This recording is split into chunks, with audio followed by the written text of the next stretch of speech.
সহিহ সনদে আলকামা ইবনে ওয়াক্কাস আল-লাইসি রাহমাতুল্লাহি আলাইহি থেকে বর্ণিত, তিনি বলেন, আমি ওমর ইবনুল খাত্তাব রাদিয়াল্লাহু আনহুকে মিম্বরের উপর দাঁড়িয়ে বলতে শুনেছি। তিনি বলেন যে, আমি রাসূলুল্লাহ সাল্লাল্লাহু আলাইহি ওয়াসাল্লামকে ইরশাদ করতে শুনেছি, প্রত্যেক কাজ নিয়তের সাথে সম্পর্কিত, আর মানুষ তার নিয়ত অনুযায়ী ফল পাবে। তাই যার হিজরত হবে দুনিয়া লাভের অথবা কোনো নারীকে বিয়ে করার উদ্দেশ্যে, সেই উদ্দেশ্যই হবে তার হিজরতের প্রাপ্য। টিকা: নিয়ত অর্থ মনে মনে চিন্তা করত, উদ্দেশ্য ঠিক করে কাজ করা।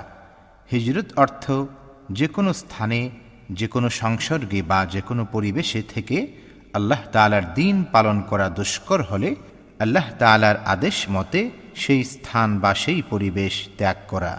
প্রথম যুগে মক্কায় মুসলমানগণ তাদের ধর্মকর্ম অনুষ্ঠানে বাধাপ্রাপ্ত হওয়ায় আল্লাহ তাআলার তরফ হতে